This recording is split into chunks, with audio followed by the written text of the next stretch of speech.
Last வீடியோவில் coulombs லா base பண்ணி problem solve பண்ணோம். கூலம்ஸ் லாவோட அப்ளிகேஷன் டிஸ்கஸ் பண்ணியிருந்தோம். ஸோ இந்த வீடியோவில் அதான் கண்டினியூ பண்ண போகிறோம். கூலம்ஸ் லா பேஸ் பண்ணி எப்படி ப்ராப்ளம் சால்வ் பண்ணுறது தான் பார்க்க போகிறோம். ஸோ இது ஒன் ஆஃப் த கொஷின். இதில் ஒரு சார்ஜ் Q இருக்குது, அதை பிளேஸ் பண்ணுறாங்க. எப்படி பிளேஸ் பண்ணுறாங்கன்னா ஒரு ஸ்கொயரோட 2 ஆப்போசிட் கார்னர்ஸில் பிளேஸ் பண்ணுறாங்க. ஸோ இப்போ ஃபர்ஸ்ட் லைனாக நம்ம ஒரு டயக்ராமாக ரெப்ரசென்ட் பண்ண போகிறோம். ஒன்ஸ் நம்ம டயக்ராமாக மாற்றிட்டோன்னா நமக்கு சால்வ் பண்ணுறது ஈஸி. ஸோ இது ஒரு ஸ்கொயர்னு வச்சுப்போம். ஸ்கொயருக்குன்னா எல்லா சைடும் சேமாக இருக்கும். அப்போ இந்த சைடோட லென்த் வந்து நான் 6ன்னு எடுத்துக்கிறேன். இதுதான் அந்த 2 கார்னர்ஸ். ஸோ இங்கே கேபிட்டல் Q இருக்குது, அதே மாதிரி இங்கேயும் கேபிட்டல் Q இருக்குது. ஆப்போசிட் கார்னர்ஸ்ன்னு சொல்லிட்டாங்க. ஸோ இந்த 2 கார்னர் நான் சூஸ் பண்ணிட்டேன். இப்படி தான் எடுக்கணுமான்னு இல்லை, நீங்கள் அதர் 2 கார்னர்ஸ் கூட எடுத்துக்கலாம். அடுத்தது small Q is placed at other 2 corners. So இந்த இடத்துல நான் ஸ்மால் Q இருக்குன்னு சொல்லி எடுத்துக்கிறேன். ஓகே, இப்போ நம்ம என்ன கன்சிடர் பண்ணணும், என்ன ஃபைண்ட் அவுட் பண்ணணும்னா capital Q and small Q இதுக்கான ரேஷியோ ஃபைண்ட் அவுட் பண்ணணும். எப்போ இந்த ரேஷியோனா when net electric force is 0 capital Q. So நம்ம எந்த சார்ஜ் வேணாலும் கன்சிடர் பண்ணலாம். இந்த கேபிட்டல் Q அப்படி இல்லைனா இங்கே இருக்கிற கேபிட்டல் Q இடத்துல எது வேணாலும் கன்சிடர் பண்ணலாம். நான் இங்கே இருக்கிற கேபிட்டல் Q கன்சிடர் பண்ணுறேன். ஸோ இந்த கேபிட்டல் Q மேலே நெட் ஃபோர்ஸ் 0வாக இருந்ததுன்னா இந்த ரேஷியோ என்னவா இருக்கும்னு கேட்குறாங்க. ஓகே, ஸோ ஃபஸ்ட்டு நம்ம கன்சிடர் பண்ண போகிறது consider Q is positive. Capital Q is positive charge. Okay, and நம்ம நம்பர் கொடுத்துட்டோன்னா அனலைஸ் பண்ணுறது ஈஸியாக இருக்கும். ஸோ இது ஃபஸ்ட்டு சார்ஜ்னு நான் எடுத்துக்கிறேன், second charge, third charge and fourth charge. இப்போ நம்ம என்ன பண்ணணும், நெட் ஃபோர்ஸ் ஃபைண்ட் அவுட் பண்ணணும். அண்ட் அந்த நெட் ஃபோர்ஸ் 0வாக இருக்கும். இப்போது நெட் ஃபோர்ஸ்னால் என்ன அர்த்தம், இந்த ஃபர்ஸ்ட் சார்ஜ் மேலே ஒவ்வொரு சார்ஜும் கொடுக்குற ஃபோர்ஸை ஃபைண்ட் அவுட் பண்ணி ஆட் பண்ண போகிறோம். சின்ஸ் ஃபோர்ஸுங்கிறது வெக்டார் குவான்டிட்டி, அதுக்கு டைரக்ஷனும் இருக்கும், மேக்னிடியூடும் இருக்கும். அதை நம்ம ப்ராப்பராக ஃபைண்ட் அவுட் பண்ணி ஆட் பண்ணணும். ஸோ ஃபஸ்ட்டு இது மேலே எப்படி ஃபோர்ஸ் ஆக்ட் ஆகும்னு பார்ப்போம். ஸோ நான் எடுத்தோடனே இந்த தேர்ட் சார்ஜ் கன்சிடர் பண்ணுறேன். ஏன் தேர்ட் சார்ஜ் கன்சிடர் பண்ணுறேன்னா ரெண்டுமே equal charges, or I can say like charges. அப்போது என்ன ஆகும், லைக் சார்ஜஸ் வில் ரிப்பல். அப்படின்னா இந்த தேர்ட் சார்ஜ் இந்த ஃபர்ஸ்ட் சார்ஜை ரிப்பல் பண்ணும். ரிப்பல் பண்ணுன்னா எந்த டைரக்ஷனில் ஃபர்ஸ்ட் சார்ஜ் மூவ் ஆகும், இட் வில் மூவ் அவே. எப்பயுமே வந்து இந்த ரெண்டு சார்ஜையும் கனெக்ட் பண்ணுற லைனோட டைரக்ஷனில் தான் மூவ் ஆகும். ஸோ இந்த இடத்துல இந்த டயக்னல், ஸோ இந்த லைன் டைரக்ஷனில் தான் ஃபோர்ஸ் ஆக்ட் ஆகும். அப்போது இந்த டயக்னல் டைரக்ஷன்லேயே இந்த ரிப்பல்சிவ் ஃபோர்ஸ் இருக்கும். இந்த ஃபோர்ஸை நான் எழுதணும்னா F13ன்னு எழுதலாம், force on first charge due to third charge, F13. Okay, இப்போது நமக்கு இந்த செகண்ட் சார்ஜும் ஃபோர்த்து சார்ஜும் ஃபஸ்ட்டு சார்ஜ் மேலே அப்ளை பண்ணுற ஃபோர்ஸோட டைரக்ஷன் தெரியணும். ஃபோர்ஸோட டைரக்ஷன் தெரியணும்னா இது வந்து பாசிட்டிவ் சார்ஜா இல்லை நெகட்டிவ் சார்ஜான்னு தெரியணும். இந்த ஸ்மால் Q பாசிட்டிவாக நெகட்டிவான்னு தெரியணும்.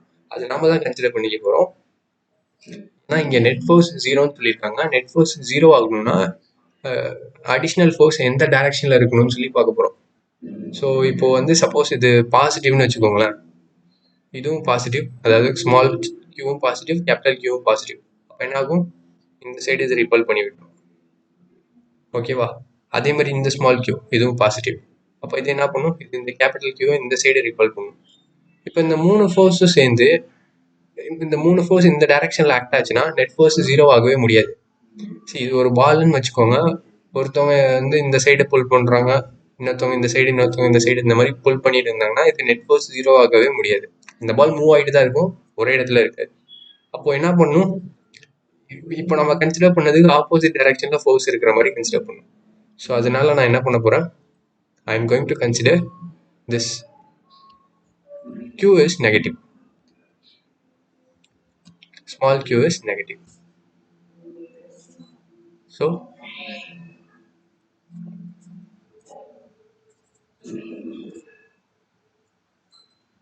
Q is negative. ஸோ இதுலேருந்தே நாம ஒரு ஆப்ஷனை எலிமினேட் பண்ணிடலாம். ஏன்னா இந்த கேபிட்டல் Q பாசிட்டிவாக இருக்கணும், ஸ்மால் Q நெகட்டிவாக இருக்கணும். அப்படி இல்லைன்னா கேபிட்டல் Q நெகட்டிவாக ஸ்மால் Q பாசிட்டிவாக இருக்கணும். ரெண்டும் ஒரே மாதிரி இருக்கக்கூடாது. அப்போ தான் இந்த நெட் ஃபோர்ஸ் 0 ஆகும். ஒரே மாதிரி இல்லாமல் இருந்தால் தான் நெட் ஃபோர்ஸ் 0 ஆகும். ஸோ அப்போ இந்த ரேஷியோ பார்த்தோன்னா கண்டிப்பாக நெகட்டிவ் தான் வரும். இந்த ஆப்ஷன் கண்டிப்பாக கிடையாது. ஓகே, சப்போஸ் இது நெகட்டிவாக இருந்ததுன்னா ஃபோர்ஸ் எந்த டைரக்ஷனில் ஆக்ட் ஆகும்னு பார்ப்போம்.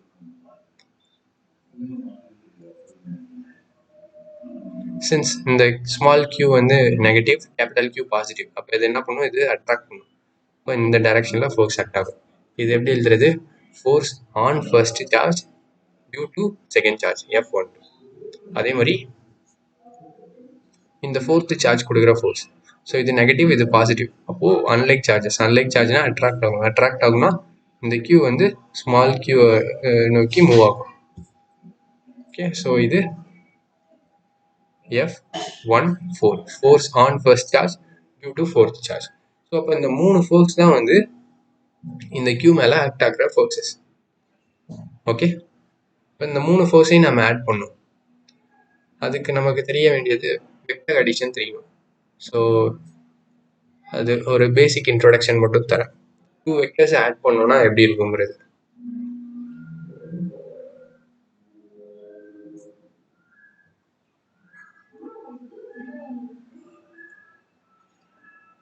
ஸோ இது ஏன்னு ஒரு வெக்டர், இது பின்னு ஒரு வெக்டர், இது சம் ஆங்கிள் தீட்டா இருக்குன்னு வச்சுக்கோங்க. இப்போ இந்த 2 வெக்டரையும் ஆட் பண்ணணும்னா A + B, A vector + B vector, and இதோட மேக்னிடியூட் ஃபைண்ட் அவுட் பண்ணுறோம். இது எதுக்கு ஈக்குவலாக இருக்குன்னா √A² + B² + 2AB cos θக்கு ஈக்குவலாக இருக்கும். ஓகே, ஸோ இந்த ஐடியா தான் இங்கே நம்ம யூஸ் பண்ண போகிறோம். இங்கே ஆக்சுவலாக இந்த F12, F14 இது ரெண்டுமே வெக்டர்ஸ். இதோட ரிசல்டன் வெக்டர் நான் ஃபைண்ட் அவுட் பண்ணுறேன். அதாவது இந்த 2 வெக்டருக்கு பதிலாக, இந்த F12, F14 இந்த 2 வெக்டருக்கு பதிலாக நான் ஒரே ஒரு வெக்டர் ட்ரா பண்ணும். அந்த ரிசல்டன் வெக்டர் அதோட டைரக்ஷன் எப்படி இருக்கும்னு பார்த்தோன்னா இந்த டைரக்ஷனில் இருக்கும். நான் இது வந்து சம்திங் F' வச்சுக்கிறேன். ஓகே, ஸோ இங்கே இப்போ F' என்னன்னா F' is nothing but F12 + F14. இது எப்படி ஆட் பண்ணணும்னா இந்த மாதிரி தான் ஆட் பண்ணணும். இது ஏன்னா வெக்டர்ஸ் ஒரே டைரக்ஷனில் இருந்துச்சுன்னா நம்ம மேக்னிடியூட் அப்படியே ஆட் பண்ணிடலாம். இது சம் ஆங்கிளில் இருக்கிறதுனால இந்த ஃபார்முலா யூஸ் பண்ணி தான் ஆட் பண்ண போகிறோம். அஃப்கோர்ஸ் இது எப்படி வந்துச்சுன்னு, இந்த ஃபார்முலா எப்படி வந்துச்சுன்னு நான் இப்போ டிஸ்கஸ் பண்ண போகிறது இல்லை. Oh, and one more thing, first நான் அந்த F12, F14 எழுதுறேன். எழுதுனா நமக்கு ஒரு ஐடியா கிடைக்கும். F12 which is equal to KQQ/R². Of course இதில் நான் சொன்ன மாதிரி இந்த நெகட்டிவ் சைன்லாம் போட வேண்டியதில்லை, ஏன்னா நம்ம ஆல்ரெடி டைரக்ஷனை கன்சிடர் பண்ணிட்டோம். ஸோ இங்கே மேக்னிடியூட் மட்டும் தான் ஃபைண்ட் அவுட் பண்ணுறோம். அதே மாதிரி F14 which is equal to KQQ/R². Okay, so அப்போது பார்த்தோன்னா ரெண்டு ஃபோர்ஸுமே சேமாக தான் இருக்குது. they are same in magnitude. So இதை நான் வந்து என்னென்னு எடுத்துக்கலாம், இதை நான் Fன்னு எடுத்துக்கலாம்.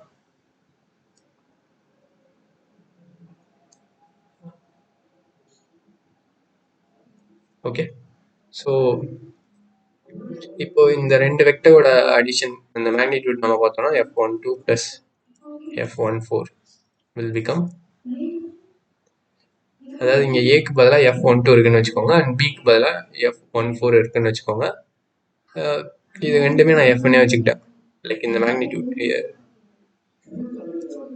இந்த வெக்டர்ஸோட மேக்னிடியூட்ஸ். அண்ட் ஆங்கிள் உங்களுக்கு தெரியும், இந்த 2 வெக்டருக்கு இருக்கிற ஆங்கிள் தெரியும், அது 90 டிகிரி. ஸோ அப்போ இங்கே என்ன பண்ணுவோம், F² + F², modulus of A² பதிலாக F², B² பதிலாகவும் F² + 2FF cos 90 degree. cos 90 0. So அப்போ இந்த டேர்ம் ஃபுல்லாக 0 ஆகிடும். இப்போ இங்கே நமக்கு என்ன கிடைக்கும், நமக்கு √2Fன்னு கிடைக்கும். ஸோ இப்போ இந்த F' இதுதான் நான் F' கன்சிடர் பண்ணியிருந்தேன். So f dash is nothing but root 2f.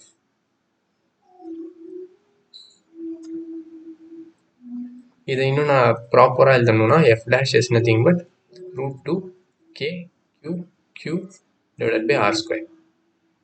Okay, இதுக்கடுத்து ஒரே ஒரு ஃபோர்ஸ் மட்டும் இருக்குது, அதை ஃபைண்ட் அவுட் பண்ணணும். அது என்னன்னா f13. Okay, f13.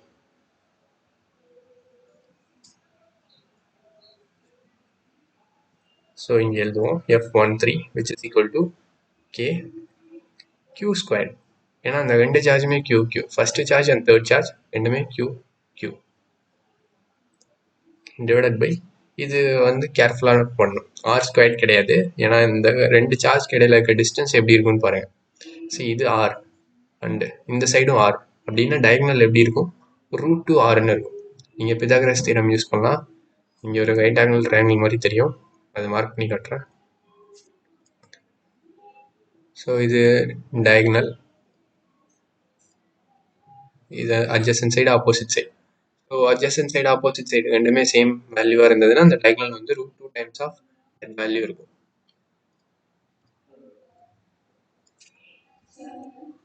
ஸோ அப்படின்னா இங்கே என்ன வரும், root 2 r whole square.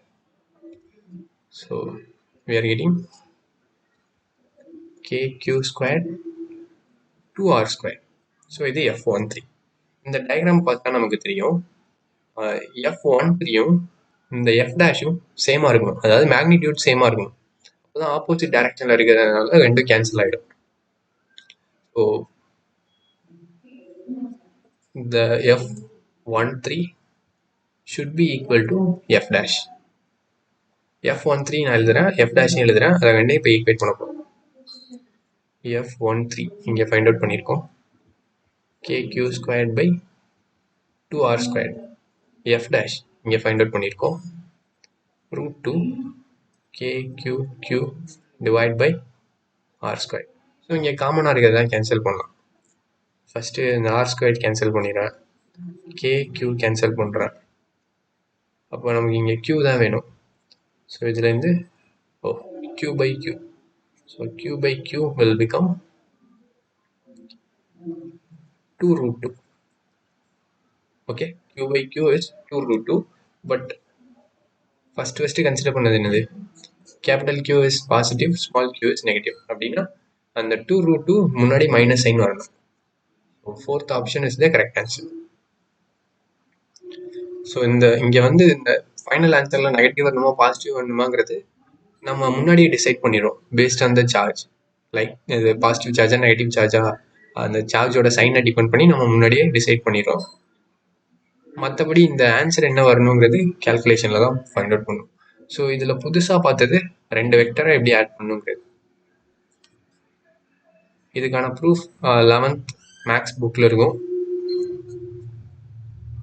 Even physics புக்கில் கூட இன்ட்ரோடக்ஷன் பார்ட்டில் இருக்கும். 11th physics book vectors deal பண்ணும்போது இருக்கும். ஸோ இந்த ப்ரூஃப் இது எப்படி வந்ததுங்கிறது அதில் பார்த்துக்கோங்க. மற்றது எல்லாமே ஆல்ரெடி நம்ம யூஸ் பண்ணதான், கூலம்ஸ் லா மற்றதெல்லாம். குயிக்காக ஒரு அவுட்லைன் மாதிரி இதை பார்த்துடலாம். சார்ஜஸ் இந்த கொஷினில் கொடுத்துருக்க மாதிரி பிளேஸ் பண்ணியாச்சு. அடுத்து இந்த ஃபோர்ஸ் எப்படி ஆக்ட் ஆகும்னு பார்க்குறோம். ரெண்டு கேபிட்டல் Q பிரச்சனை இல்லை, ஏன்னா ரெண்டு லைக் சார்ஜ் ஈக்குவல் ஆகும், போட்டாச்சு. இங்கே நெட் ஃபோர்ஸ் 0ன்னு சொல்கிறதுனால இந்த ஸ்மால் q கொடுக்குற ஃபோர்ஸ் இந்த டைரக்ஷனில் தான் இருக்கணும். இப்படி இருக்கணும்னா இந்த ஸ்மால் q வந்து கேபிட்டல் Qக்கு ஆப்போசிட் சார்ஜாக இருக்கணும். ஸோ இது ஃபர்ஸ்ட் கீ பாயிண்ட். அண்ட் இந்த ஸ்மால் q கொடுக்குற ஃபோர்ஸோட மேக்னிடியூடும் சேமாக தான் இருக்கும். அது என்னன்னு சொல்லி ஃபைண்ட் அவுட் பண்ணியாச்சு. அடுத்தது இந்த f டேஷுங்கிறது என்னன்னா இந்த ரெண்டு ஸ்மால் q கொடுக்குற ஃபோர்ஸோட ரிசல்டன்ட் ஃபோர்ஸ். இதுவும் இந்த டயகனல் டைரக்ஷனில் தான் இருக்குது, பட் f13க்கு ஆப்போசிட் டைரக்ஷனில் இருக்குது. இப்போ இந்த f13 f டேஷும் ஆப்போசிட் டைரக்ஷனில் இருக்குது. இந்த ரெண்டோட மேக்னிடியூடும் சேமாக இருக்கும்போது இந்த q மேலே ஆக்ட் ஆகிற நெட் ஃபோர்ஸ் 0 ஆகிடும். இந்த மேக்னிடியூட் சேமாக இருக்கணுங்கிறத தான் நாம் எப்படி ஈக்குவேட் பண்ணுறோம். f13 should be equal to f dash. இதுலேருந்து கேபிட்டல் Q ஸ்மால் q-க்கான ரேஷியோ ஃபைண்ட் அவுட் பண்ணுறோம். இது இந்த ஃபஸ்ட்டு கன்சிடர் பண்ணதை வச்சு நெகட்டிவ் சைன் வரும் டிசைட் பண்ணுறோம்.